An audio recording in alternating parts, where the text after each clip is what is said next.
Non pensavo che in Italia ci fossero cose così. Italia, questa cosa ci ha un po' ricordato anche l'India. E nemmeno che si facessero cose del genere. Dato che il cubetto non ha le ali, per ora, ci siamo spostati solo di qualche chilometro più a sud, ma è cambiato il mondo. Dalla Campania, oggi passiamo alla Basilicata. La Basilicata esiste, è un po' come il concetto di Dio, ci credi o non ci credi, dicevano in un famoso film. E devo dire che in effetti esiste, solo che è molto diversa da come me l'aspettassi. Dal Brasile all'India, passando per la Francia, un po' di Albania e un pizzico di Grecia. Questa parte d'Italia è un viaggio nel viaggio e noi mi sa che alla fine ci siamo persi.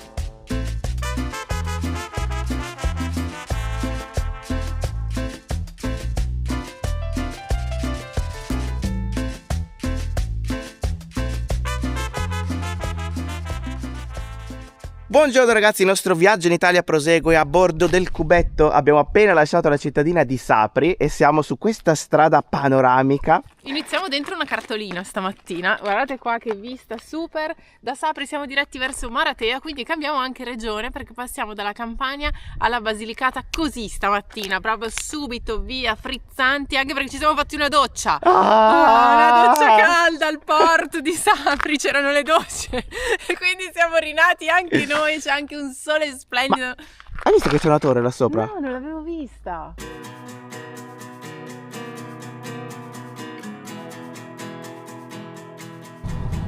No, scusate, ma che strada è questa? Ma dove stiamo passando? Cioè siamo proprio sotto queste rocce altissime e da questa parte c'è il mare che è tipo blu, super blu oggi. Questa strada spesso è chiusa perché ci sono problemi di frane, lavori, infatti adesso sono i lavori in corso, quindi bisogna stare molto attenti e capire se è aperta o meno. Abbiamo letto il cartello ieri sera della strada, non era chiarissimo, però abbiamo capito che è aperta almeno fino a Maratea, quindi su questo possiamo stare tranquilli. Adesso ci fermiamo qua, semaforo rosso, stanno passando dall'altro lato.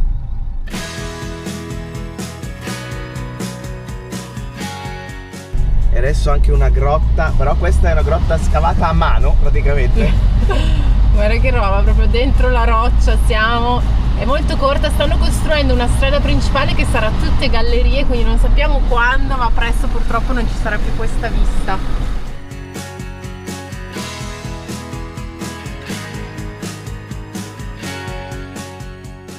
Abbiamo sbagliato parcheggio, abbiamo parcheggiato troppo presto, abbiamo fatto un pezzo sulla strada senza marciapiede, per fortuna non è passato nessuno e siamo arrivati allo Skywalk di Maratea. Ci tenevamo particolarmente a vederlo, soprattutto Angela che è lì in fondo ha studiato tutto quanto. Siamo in quello che è il sentiero Apprezza Milasino, un nome interessante, adesso partiamo per lo Skywalk, eccolo qua, si parte da qua.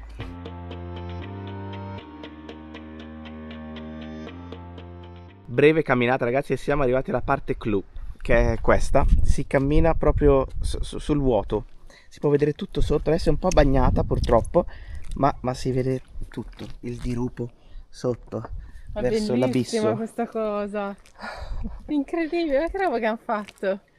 E poi arrivi e vedi il mare.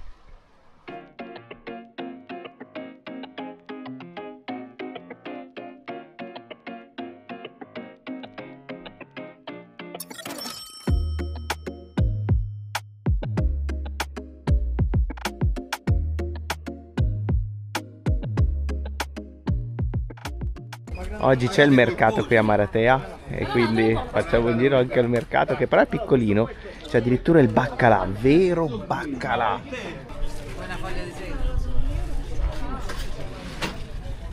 Abbiamo parcheggiato alla piazza del mercato, ma per raggiungere il centro storico bisogna comunque salire e fare dei gradoni e adesso siamo in mezzo a queste viette. Addirittura sopra Maratea, che tipo è una piccola Rio de Janeiro, c'è il Cristo Redentore, una statua enorme ma che oggi è irraggiungibile perché è tutto chiuso, le strade sono chiuse per il mercato e quindi non si riesce a salire in macchina.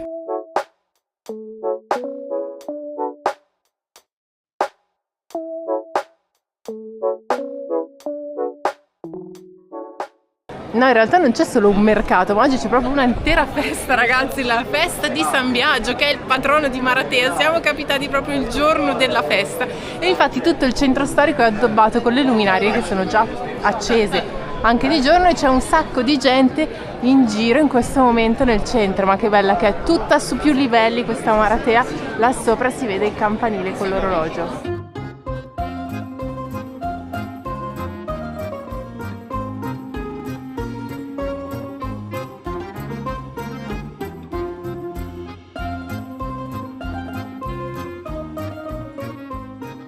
Vi starete chiedendo cosa ci facciamo adesso in mezzo a un bosco. Tra poco vi dico cosa stiamo per fare. Allora, la festa di San Biagio dura in realtà diversi giorni, perché qui sono custoditi a Maratea le reliquie del santo, un santo che è vissuto però in Armenia. Quindi cosa c'entra Maratea? C'entra perché la nave che portava le reliquie si è arenata proprio qui davanti e quindi le reliquie sono state conservate all'interno della basilica della città. Ogni anno in occasione della festa di San Biagio le reliquie che sono conservate nella chiesetta che si trova in cima al monte San Biagio vengono portate nella basilica del centro città in modo che tutti possano vederle. Questo viene il giovedì, il sabato si fa una processione con le reliquie nel centro e la domenica poi le riportano su. Quindi noi oggi cosa stiamo facendo? Stiamo andando su, mentre le reliquie restano qui e saliranno domani. Noi stamattina abbiamo deciso di fare la salita al monte e arrivare sulla parte più alta, quindi alla statua del Cristo Redentore.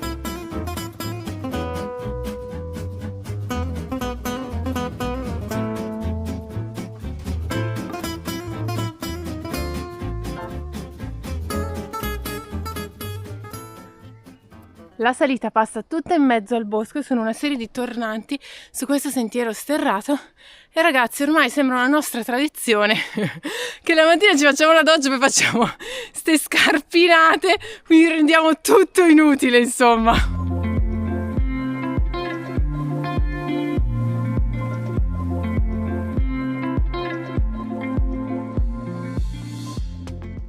Dopo un'ora di sudore circa si spunta qua sopra, ragazzi. La statua è qua e questa è la vista su tutta la vallata con il mare sullo sfondo. Vi spiego un po' com'è andata. Allora, noi siamo arrivati nella piazzetta ignari di questa festa. Abbiamo visto che c'era questa festa. Abbiamo anche visto, in realtà noi eravamo di passaggio, abbiamo visto che però la processione è alle 6 di stasera. Allora abbiamo detto, ma sì, andiamo al Cristo Redentore a piedi. Ragazzi, mamma mia, è stata una scalata importante. Ma non tanto per la scalata in sé, è perché avevamo fatto la doccia. Cioè lì, lo slot doccia è una volta ogni morte di papa, per stare in tema. E quindi te lo giochi così con una camminata subito e praticamente necessitiamo, adesso abbiamo bisogno di un'altra doccia. Cosa facciamo? A parte gli scherzi, comunque ragazzi, cioè vale tutto assolutamente la vista che c'è qua sopra. E ancora non abbiamo visto tutto perché da là sopra si vede proprio tutto quanto a 360 gradi. Comunque ecco da notare questa roccia, la roccia che va giù a picco, sulla quale appunto c'è il Cristo Redentore. Siamo arrivati alla Basilica di San Biagio e qui domani tornerà la statua del santo con un pellegrinaggio che seguirà più o meno la strada che abbiamo seguito noi, quindi una bella sfacchinata, partono alle 9, contano di arrivare verso mezzogiorno, quindi 3 ore, noi ce ne abbiamo messa un po' meno di 45 minuti circa per arrivare su. Parla per te, io sono molto di più, a dire la verità. Per la prima volta infatti io ero più veloce di te, non so come mai oggi. Oggi non vanno le gambe, comunque si vede da qua la strada che abbiamo fatto. Proprio dal paese siamo entrati proprio in questa boscaglia, siamo comparsi proprio lì a quella chiesetta e poi siamo risaliti l'ultimo pezzo. Comunque è una bella sfacchinata, ma tutto attorno è spettacolo puro, solo che durante tutta la camminata praticamente non si vede nulla, sei no, purtroppo all'interno no. del Sei bosco. nel bosco, che è anche un bene perché in realtà sei all'ombra, oggi fa piuttosto caldo, quindi farla sotto il sole sarebbe stata tosta. L'importanza di questa chiesa però è legata al fatto che all'interno sono custodite le reliquie di San Biagio, la maggior parte, un bel pezzo delle reliquie, nel senso il busto e alcune altre parti, mentre altre parti del corpo sono sparse un po' nelle varie chiese in tutta Italia. Questa cosa angoscia particolarmente Paolo, che quando l'ha scoperta diciamo è rimasto un po' così. È un po' strano, cioè, Un po' macabra forse. Sapevo forse questa cosa, è già successo. È successo anche tipo con il Buddha, no? Che messono l'osso, il dente del Buddha. Esatto. E quindi è una cosa comunque in tutte le religioni, bene o male, c'è. Un po' così, diciamo. Sì, spezzettare le reliquie del santo in tutte le varie chiese. Cioè, reliquia è un bel modo per parlare di una parte Diciamo, Sì, no? esatto. Subito accanto alla chiesa poi ci sono tutti questi negozietti di souvenir. Ci sono souvenir anche molto interessanti. C'ho fame. Produco grattini? Interessante.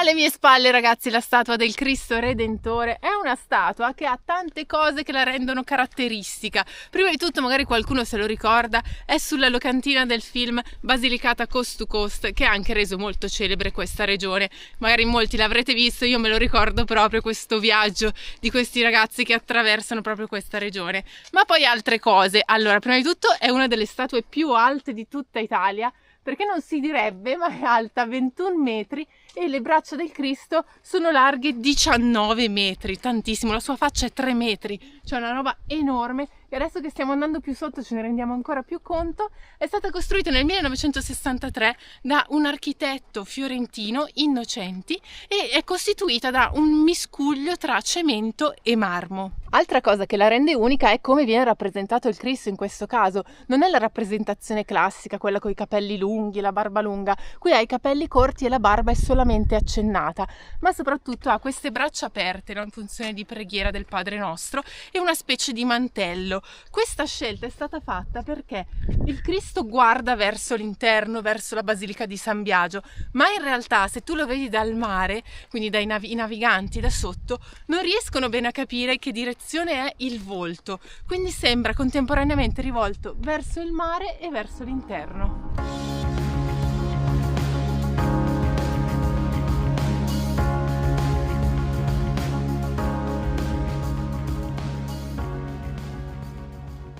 Prima, ragazzi, io ho fatto una battuta dicendo che Maratea è la Rio de Janeiro d'Italia, e in effetti, ragazzi, questa statua le unisce molto, ma non solo la statua, anche dal punto di vista burocratico, diciamo, c'è un'unione tra le due città. Infatti Rio de Janeiro è gemellata con Maratea dal 2021. Piccolo dietro le quinte della giornata, ragazzi, perché noi stavamo cercando il sentiero quando eravamo ancora nel paesino per salire fino a qui, e ci hanno indicato una strada che però alla fine abbiamo scoperto, quando abbiamo letto il cartello, che portava alla via ferrata. La via ferrata. Ce l'abbiamo davanti, ragazzi. Sarebbe stato un suicidio praticamente, perché questa è la via ferrata, cioè praticamente ti fai tutta la montagna su questo costone di roccia attaccati a questi cavi, quindi hai bisogno del moschettone, hai bisogno delle scarpe giuste, Sì, hai bisogno della della forma fisica, hai bisogno...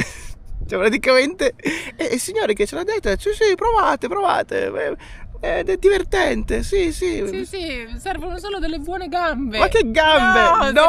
Altro. Per fortuna siamo tornati indietro, perché abbiamo visto le foto su internet e ci siamo girati e abbiamo trovato l'altra via che invece era decisamente più fattibile. Qui si vede la strada che viene da Sapri, che abbiamo fatto stamattina, e poi tutta la salita per arrivare a Maratea, che è proprio qui. È una zona abbastanza collinare, perché bisogna fare qualche tornante proprio per arrivare al paesino. Da quel lato invece c'è il porto, che è praticamente molto più basso rispetto al centro del paesino, ed è bello star qui a guardare le barche che entrano ed escono dal porto.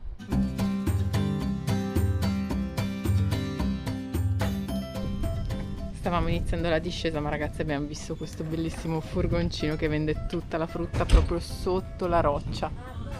Discesa molto più semplice della salita e siamo tornati in centro. Dai, ci siamo meritati uno spuntino. Caffè, vabbè, chiaramente avevo proprio bisogno, avevo voglia di caffè da stamattina. Poi una bella birrazza e la pizzettina. Allora, una pizzettina ho già staccato un pezzo io, era un po' più grande, ma mi è venuta fame. Si era già sgagnata. Già pizza ieri sera, pizza anche adesso. Abbiamo smaltito un po' però questa camminata, no? Qualcosa abbiamo fatto. No. Attenzione, ragazzi, sta per partire la processione. Attenzione, non pensavo che ci fossero anche gli sbandieratori. Attenzione, qui abbiamo il campione sbandieratore con diverse bandiere.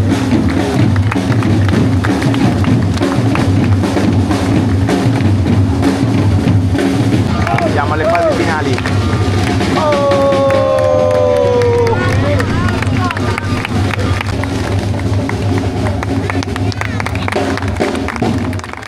In attesa della processione vera e propria in cui porteranno in giro la statua di San Biagio, noi facciamo un altro spuntino piccolino, un bel dolcetto, che è questo, ragazzi. Il tipico del luogo si chiama bocconotto, è una versione del pasticciotto napoletano, non quello del Salento, pasticciotto napoletano ma lucano, cioè della Basilicata. È stato creato proprio qui, in una pasticceria che c'è proprio qua in centro. L'abbiamo preso ed è questo. Acquolina in bocca, io vedo. ho fame, ve lo dico. Infatti adesso lo assaggiamo. Innanzitutto lo apriamo. All'interno questo ha amarena, quello tradizionale solo con amarena, invece questo ha amarena e crema. Quindi lo assaggerò.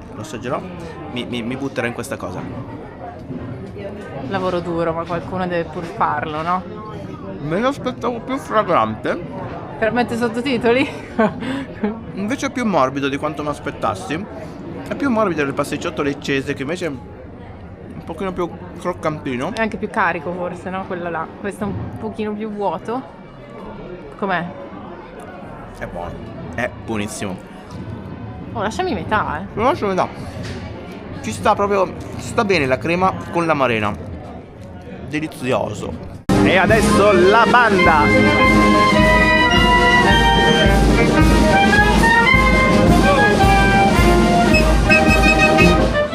Ci sono anche tante persone in processione con i vestiti tradizionali e ancora noi aspettiamo la statua. Ci siamo, sta arrivando la statua, ragazzi. È il momento.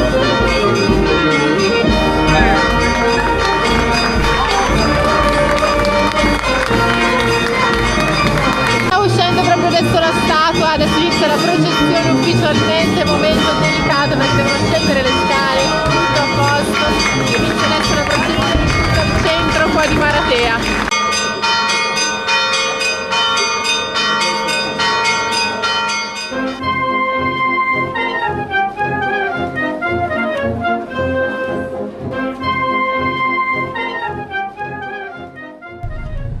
Il Biagino ci saluta qua da Maratea. Ciao Biagino!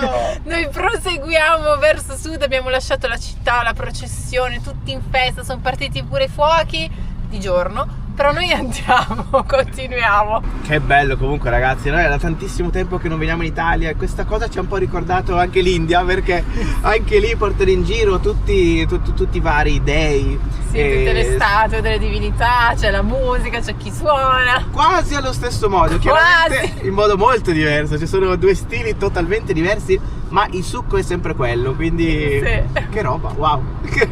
Non lo so, era una delle poche volte che assistevo a una cosa del genere. E in più devo dire che la cosa in più è che mentre sei lì ascolti tutti, cioè io sento tutti i discorsi e capisco, quella cosa è diversa, mentre in India sei comunque circondato da persone che parlano ma tu difficilmente capisci qualcosa, mentre eravamo lì e sentivo tutte le signore che parlavano. Angela, guarda che vuoi. Così è la vita, la vita è così. le signore ogni 3 parole dicevano così è la vita, se così Dio vuole. Esatto.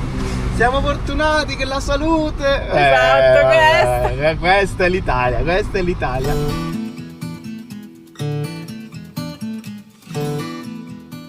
Ai. Avevamo preso la strada costiera, stiamo sulla costa, Guarda siamo qua. finiti in mezzo alle montagne, ma che belle che sono queste montagne. È una piccola deviazione di una decina di chilometri tra i monti perché è chiuso un pezzettino minuscolo di strada. Abbiamo dovuto fare un passo di montagna perché la strada costiera era chiusa. Vabbè. Sì. Per fortuna abbiamo la Belma qui. Che bello questo paesino! Guarda! Posso dire una cosa? Dilla. Posso dire una cosa? Puoi dirla. Allora, i paesini di montagna che ci sono in Italia, forse, dico forse, Attenzione. battano pure quelli di mare. Perché sono incredibili, perché li mettono in posti assurdi. Tipo cioè, in quel posto questo, lì. cioè questo qua sopra, perché? Che cosa ci fa lì? È che invece al mare diversamente hanno edificato troppo in certi casi, perché ci sono tutte queste case un po' costruite, chi più ne ha più ne metta, e purtroppo nei paesini di mare uno sono un pochino più incasinati, giustamente, soprattutto con la bella stagione, e 2 appunto sono edificati un po' così, un po' alla buona, all'esagerazione, e invece certi paesini così storici in mezzo alle montagne, cioè sono delle cose, delle perle proprio. Dei gioielli, davvero. Guarda là sotto cosa si vede, mamma mia. E siamo in India! C'è una mucca qua al lato della strada, come si mangia tutta l'erba, guarda com'è contenta lei col suo campanaccio.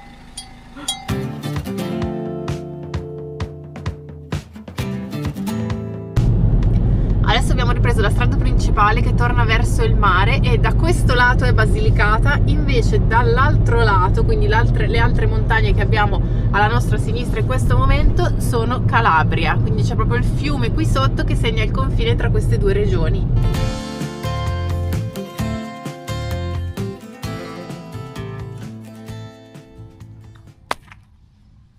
Quanto tempo dall'ultima volta che abbiamo fatto un lancio di scarpa o ciabatta fuori dalla portiera della macchina. Buongiorno da Scalea.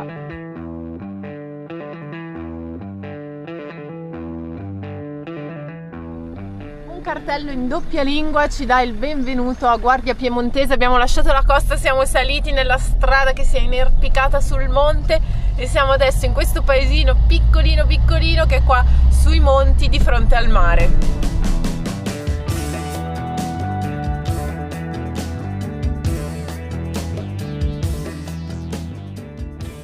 Allora ragazzi, questo sembra un paesino qualunque, ma poi quando siamo arrivati ho letto Porta del Sangue, piazza della strage, in effetti mi sono fatto due domande. Cioè, questo è un posto veramente particolare, a parte che siamo veramente posizionati in un posto assurdo, perché appunto tantissimi tornanti per arrivare dal mare, quindi lontano anche in realtà dall'autostrada, quindi siamo proprio incastonati in mezzo alle montagne in questa parte di Calabria e c'è un motivo per questo. Partiamo prima di tutto dal nome, perché cosa c'entra Piemontese qua tra i monti della Calabria? Allora, innanzitutto si chiama Guardia Piemontese, guardia perché c'è una torretta di guardia che permette di controllare tutto il territorio, e Piemontese perché qui si trasferì una piccola comunità valdese proveniente proprio dal Piemonte, quando si trasferirono qui tra il XII e il XIII secolo per via di persecuzioni che stavano subendo in Piemonte. Arrivarono qui, si insediarono tra questi monti, una zona tranquilla dove vissero in pace per vari secoli, portarono qui tutte le loro tradizioni, tra cui la lingua che è l'occitano, che pensate è una lingua che viene ancora parlata oggi proprio in questo paesino. L'ingresso al paesino, dove abitano circa 1700 persone, avviene proprio da questa porta dove ci sono queste due targhe, perché si chiama la Porta del Sangue. Tra l'altro c'è la doppia lingua, perché c'è l'italiano sopra e l'occitano sotto, che è una lingua che deriva dal latino, quindi molte somiglianze con altre lingue come l'italiano, lo spagnolo, il francese, deriva un po' da lì. E cosa è successo? Qua praticamente nel 1500 quello che poi divenne il Papa decise di far eliminare completamente la comunità della Chiesa valdese sia in Piemonte che in Calabria. Quindi qui avvenne una vera e propria strage nel 5 giugno del 1561. Per commemorare quell'evento tragico sono state messe appunto queste targhe e quel giorno è considerato il giorno della memoria per questo paesino.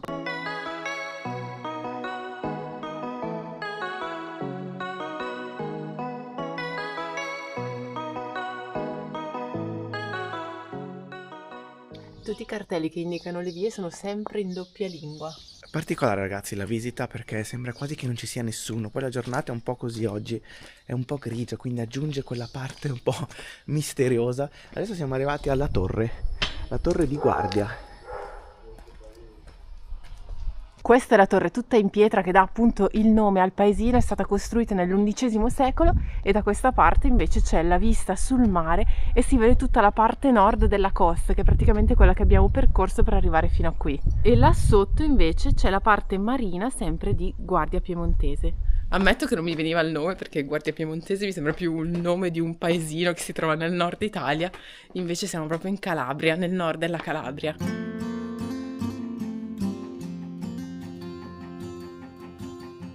La lingua occitana viene mantenuta perché viene proprio insegnata a scuola. E ragazzi, adesso noi abbiamo sentito un po' di persone parlocchiare qua e là, sinceramente non abbiamo capito niente, però sarà il calabrese o sarà l'occitano, questo sinceramente non possiamo dirlo. Secondo me era talmente incomprensibile che poteva anche essere occitano. O tutte e due insieme, tutte e due le cose insieme.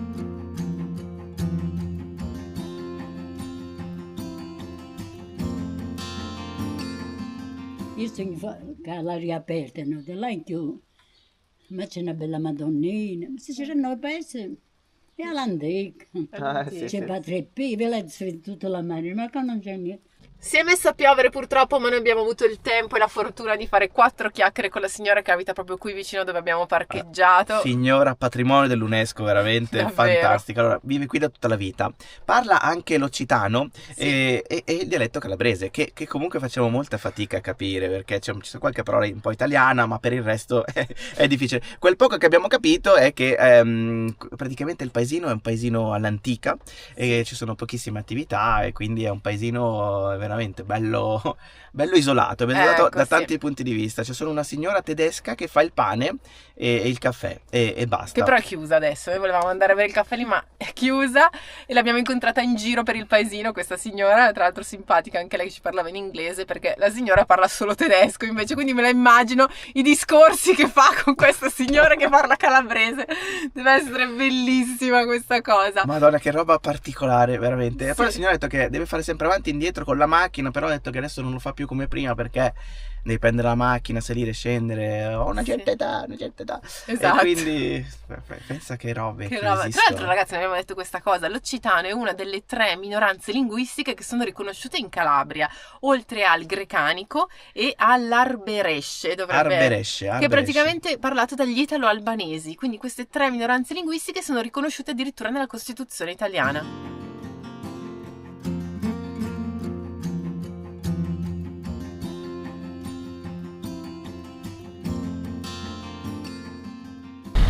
Dopo essere discesi sulla via del mare stiamo risalendo adesso, stiamo andando a un paesino che si chiama Fiume Freddo.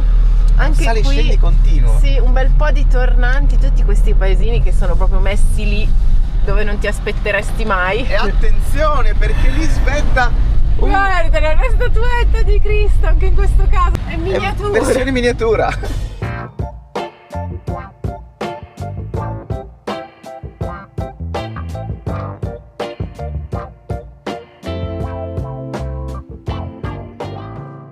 Qua ci sono 2 signori del luogo che stanno chiacchierando con questa vista dietro e ragazzi, so che sarà strano dirlo e fa strano, ma qui ci vivono le persone, cioè sono posti talmente belli che sembrano proprio fatti come un set cinematografico, ma in realtà no, sono posti reali dove la gente vive abita, davvero, sì. lavora È vero, capito? è strana questa cosa a pensarci perché sembra davvero di entrare nel set cinematografico. Questa Fiume Freddo ha meno di 3.000 abitanti, quindi qualcuno ancora vive qui, hanno una vista spettacolare anche loro su tutta la costa e mi rendo conto che in questi 2 giorni abbiamo visto il mare praticamente dall'alto, da qua su sempre la vista dall'alto su questi borghi che si arrampicano proprio su tutte le montagne.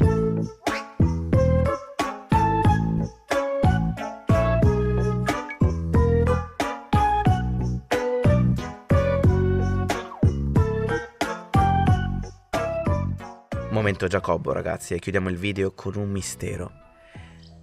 La statua che abbiamo visto, la statua del Cristo di Maratea, era veramente la statua di Gesù?